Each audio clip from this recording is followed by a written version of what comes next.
Just last month, a finance worker in Hong Kong got scammed into paying a whopping $25 million to scammers who used deepfake technology to successfully pose as a company executive during an entire Zoom meeting.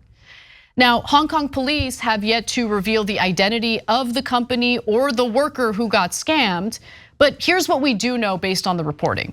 The worker initially received an email from what claimed to be a UK-based company's chief financial officer, the CFO. But the finance worker was skeptical because the email was super fishy. Red flags were raised after the email referenced a secret transaction that had to be carried out.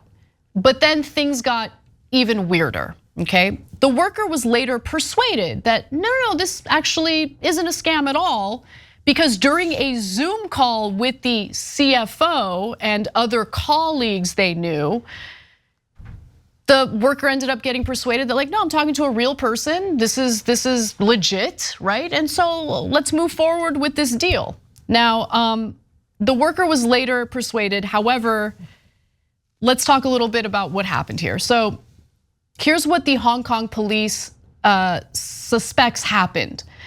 Scammers found publicly available video and audio of the impersonation targets via YouTube and then used deepfake technology to emulate their voices to lure the victim to follow their instructions. But that's only one piece of the puzzle, so there's more.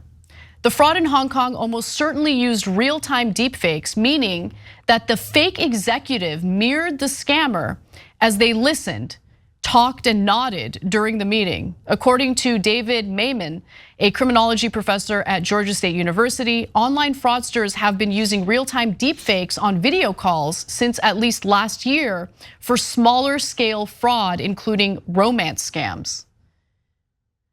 Just don't trust anyone over the phone. Or video. Or video, I don't know, how are you supposed to know?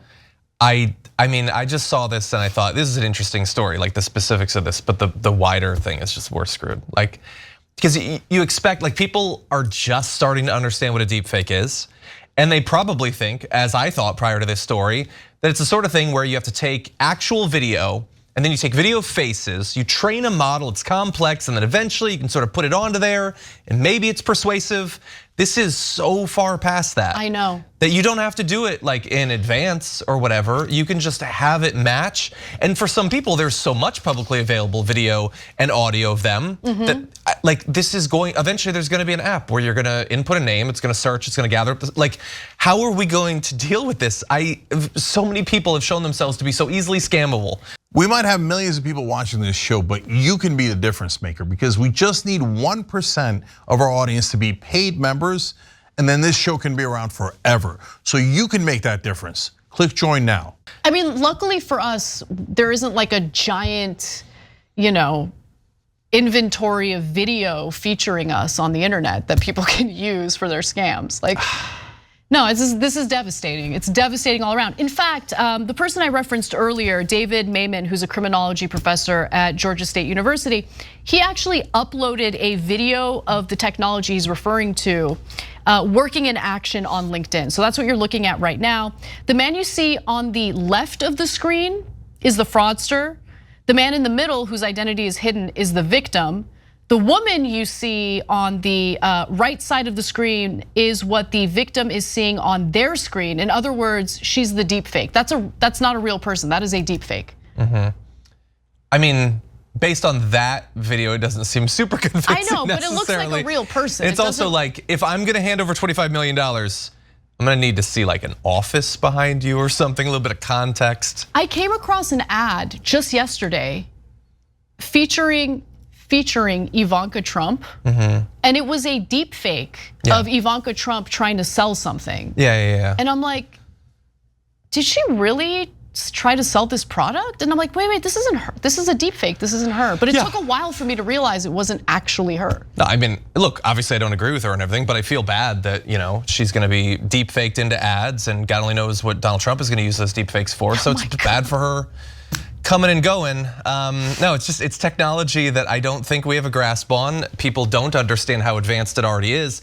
We have to start doing things in person. We have to start once again going out into the world, seeing people, not just for business transactions, $25 million, you're not gonna shake a person's hand, but also they mentioned the romance scams. Oh my God, there's probably 1 billion of those. Like, I know. they were getting DMs or voicemails and handing over $50,000. Now with video of the person talking back and forth and they think it's really them, like, men are not capable of dealing with this. Yeah, and look, to make matters worse, just going back to that poor finance worker in Hong Kong who got scammed, he was persuaded by the deepfake technology that was utilized during that Zoom meeting. And so the Hong Kong worker made 15 separate transactions to 5 local bank accounts.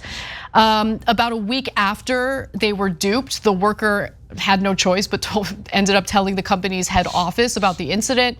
And then Hong Kong police were notified about the incident at the end of last month, and the investigation is still ongoing. But this is an anecdote, one example of how scammers have decided to, seize upon this technology to their own advantage. And it's depressing to see it happen.